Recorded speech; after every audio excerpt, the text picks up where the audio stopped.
كان هو بالكلو واقعيتكو آمين بسم آب وولد ومنفس قدوس أحد أملاك آمين مقابا كان الماء كان هو بالكلو واقعيتكو آمين يا واقعي بفتاكينا فيساكينا يسوع كريستوس أكبر بليجا أكجبو في رد دربا كينيا سولالين وانتو ندمرانو دبرسيتي يرو كان يبستي guyyaa irraa guyyaa jaalatamaa kan nu geesse maqaan kee kan galatoomne akka wajjin haa ta'u amiin maqaa isaa waamnee biraan abduutii waadaa fannoo jalaa kennaa ijoollee addaam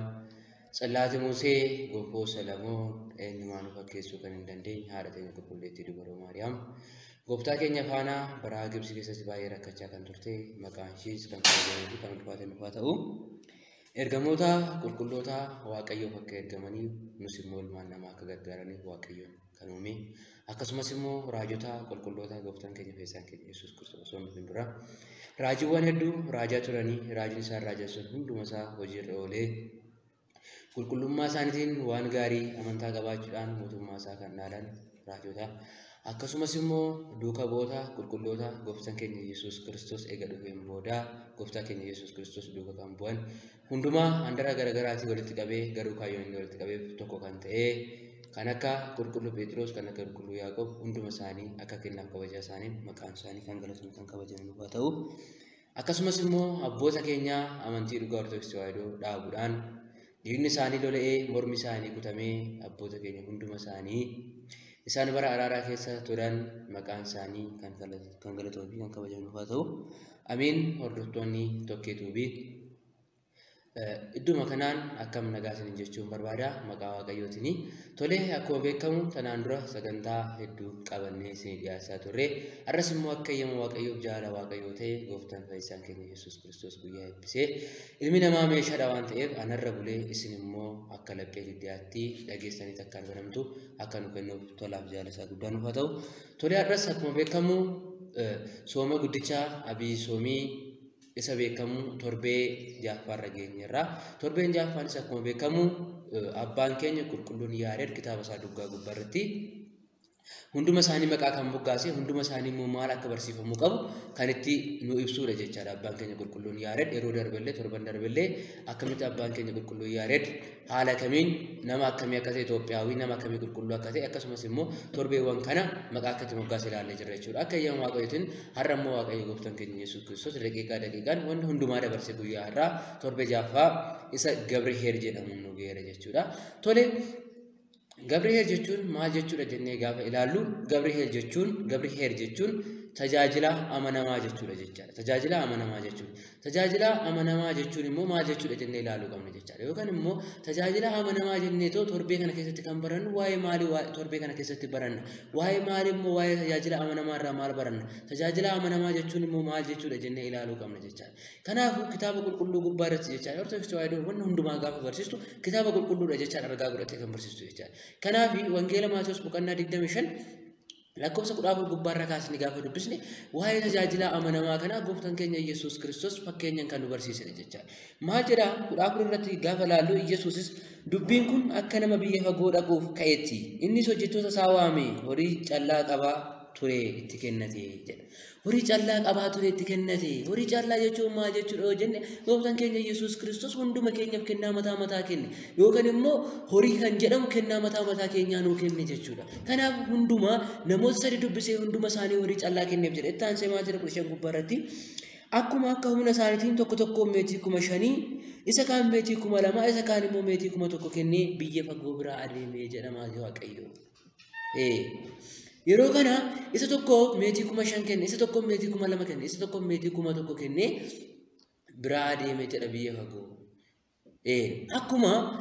gooftaan keenya fayyisaan keenya Yesuus Kiristoos ergamoota eega uume booda biraa sochee yeroo biraa sochee sanitti amantaa isaanii ilaaluudhaaf eenyu akka isaan uume san akka baraniif akkuma biraa sochee san ammas immoo namoota kana sadeeniif meetii 5,000 meetii 2,000 meetii 1,000 kennee biraa sochee waaqayyo isaanii akkamitti akka amananii meetii kana qabanii isa eeganiif akkamitti akka amananii meetii kana dabalanii ittiin hojjetanii waaqayyoodhaaf deebisan ilaaluudhaaf jecha waaqayyoon biraa sochee jechuudha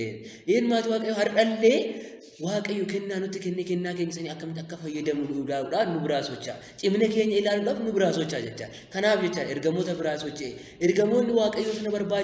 barbaacha turanii waaqayyo isaanii waan dafee hin deebneef kan akka diiyaabiloos waan ni kufanii Gabri'eel ergamaan garuu hanga dhumaatti dhaabbanu jedhee hanga dhumaatti dhaabbate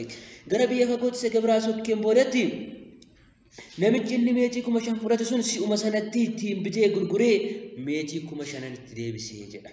Namichi jalqabaa sun meetii 5,000 fudhate sun ittiin bitee gurguree ofiifillee fayyadee waaqayyoodhaaf deebisee jechuudha maatii waaqayyoo. Inni meetii 2,000 sunis akkasumatti bitee gurguree itti fayyadamee meetii 2,000 waaqayyoodhaaf deebisee jedha. Itti aansee immoo namichi meetii 1,000 fudhate garuu dhaqee boolla qotee meetii gooftaa sana awwaalee jedha. Iyyen maatii waaqayyo isa kanarraa maal barannaa waaqayyo hunduma keenyaaf kennaa guddaa nuu kennuu danda'a hunduma keenyaaf kennaa giddu galeessa kennuu danda'a isa kaanis immoo kennaa xiqqaa kennuu danda'a kennaa isa guddaa nuu kenname sana malee kennaa isa xiqqaa sana tuffachaa kan jirru jira maatii waaqayyo namummaa keenya tuffachaa kan jirru jira yeroo ammaa kanatti jecha kanaaf hundumti keenya iyyuu kennaa mataa qabna jecha inni kuni kennaa tokkichi waaqayyo isaaf kenne sun xiqqaadha jedhee tuffachuudha kan kee awwaale jedha har'allee waaqayyo wanta garagaraa nuu kennuu danda'a waaqayyo fayyaa nuu kennuu danda'a waaqayyo wanna garagaraa nuu kennuu danda'a isuma qabnu sanitti yoo soon fayyadamin gara biraatti naaf fedhaan addunyaa biraatti kan darbaa jirru meeqatu jira osoo fayyaa qabnu osoo qabeenya qabnu qabeenya nama biraa hawwurra kan kee hawwuun ikkoo addaan feewwaan gannatii keessa kan isaan baasedha maatii waaqayyo kanaafu qabeenyuma isa qabnu san tokkichuma isa qabnu san osoo itti fayyadamnee jiraanne yookaan qabeenya amma qabnu kan osoo itti fayyadamnee jiraanne gati qabeessa taana jechuudha tokkicha isa qabu san kun xiqqaadha jedhee hin awwaalee jedha yeroo awwaalu kana waaqayyoon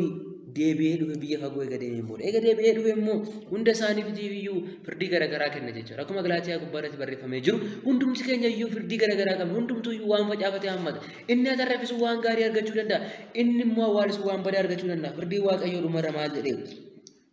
Gooftaan hojjettoota sana yeroo dheeran boodee dhufee horii isaanii lakkaa'e namichi inni meetii 5,000 fudhate kan biraa meetii 5,000 fidee dhufe yaa gooftaa meetii 5,000 anatti kennitee turte ilaan immoo meetii 5,000 buufadheera iyyen maatii waaqayyoon tajaajila akkasii nu barbaada waaqayyo tajaajila akkasii kana gaarii barbaada laphee keenyatti waan gaarii gaafa hojjenne kennaa waaqayyo nu kenna irratti gaafa faarfanne gaafa waaqayyoon galateeffanne kennaa biraa dabalanne gaafa irratti arganne waaqayyoon ni jaalata yoo waaqayyoof amanamne jaalata jechaadha maatii waaqayyoo har'a meeqa keenyatu waaqayyoon amanamu waaqayyoof amanamuu waan guddaadha amantaa jechuun jalqabu hundarratti gaafa kaasne amanuuf amanamuudha jechuudha amanuuf amanamuudha yoo amanuu duwwaa ta'e gatiin qabu amanamuun immoo dirqama waaqayyo waan jedhu amanamuu qabna amantaa qabaachuu qabna amantummaa qabaachuu qabna waaqayyo akka cubbuun hojjenneef meetiin sun akka cubbuun hojjenneef waaqayyo hunduma keenya yoo ergaa kenna cubbuu sana osoo hojjetin immoo qulqullummaa duwwaadhaan gara waaqayyootti kan deebine immoo meeqatu jira jechuudha. Okay inni shanaffaan kun inni abbaan meetii 2,000 fudhate kunis yaa gooftaa meetii 2,000 naa kennite turte ilaan immoo meetii 2,000 buufadhee siif deebiseera jedheeni jedha. Itti aansee immoo namichi inni gooftaanis ba'eessa goote hojii gaarii amanamaan nana ati waan xinnoo irraa kan amamte ani immoo waan guddaas irra nan dhaaba gammachuun gooftaa kee ittiin jiraatutti galii mootummaa keessa bara dhuma hin qabneetitti galii jedheen jedha eeyyani mootummaa keenya bara dhumaatti galuuf amanamummaa qabna meeqa keenyatu har'a waliif amanamaa jirra obboleetti amanamaa jiru abbaan warraa haadha warraa amanamaa jiru maatii waaqayyo yeroo rakkoodha isa xiqqaa irratti amanamuu qabna waaqayyo waan xiqqaa gaafa nu kennu waan xiqqaa sana irratti amanamnee waaqayyoon galateeffachuu qabna isa guddaa barbaaduudhaaf deemna jechuudha. Kanaaf hin barbaachisu isa xiqqaan nu kenname saniin amanamuu qabna ati isa xiqqaan kan amanamte borummoo isa guddaa irratti sin dhaaba mootummaa koo isa dhuma hin qabne siifan laadha jedheen jechaadha mootummaa isaa bara dhuma hin qabneedha hundi keenya yoo lafa irratti kan xaaru jechaadha kanaafuu isaan lamaan suni hojii ba'eessa waan hojjetanii waaqayyo isaan eebbisee xinnoo irratti kan amanamtanii guddaa irratti immoo sin dhaaba namichi inni immoo meetii 1,000 fudhate immoo ni dhufe yaa gooftaati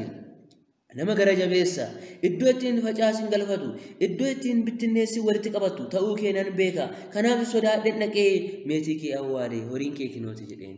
osoo humaa tokko ittiin hojjetin osoo humaa tokko ittiin atarrafin kennaa osoo qabu tokkicha sana awwaale gate yeroo awwaalu kanatti ati jabeessa akka taate beeka ati immoo osoo facaasin akka nama galfatu ta'e nan beeka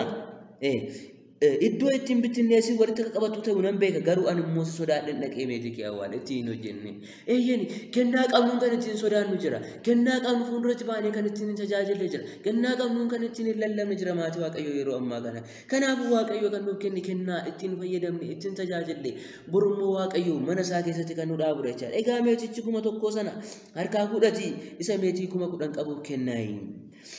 nama mana waan qabatu hundumaa hamma isa irraa hafutti itti dabalamee ni kennamaa fi kan hin qabne garuu innumti hin qabu iyyuu isa duraanii fudhatama eeyyani qabeenya osoo qabnu waan hundumaa osoo qabnu kan itti fayyadamne jira maatii waaqayyoo kanaafuu kennaa qabnu hundumatti fayyadamne waaqayyoon tajaajilu qabnu hundumti keenya yoo kennaa mataa mataatti kenna waan ta'eef yoo kennaatti fayyadamne tajaajila amanama waan waaqayyo nuu kenne dhaabbanne waaqayyo nu eebbisa kanaafuu hundi keenya yoo kennaa qabnu takka fayyadamne gaafa dhuma isaatti waaqayyo nu yaadatu tolaaf jaalasaa guddaa nuuf haa ta'u galanni abbaaf haa ta'u ilmaaf hafuura qulqulluu deessuu isaa kan taate qulqulleetti dubaruu maaraan uffata fannoo isaatiif nuuf haa ta'u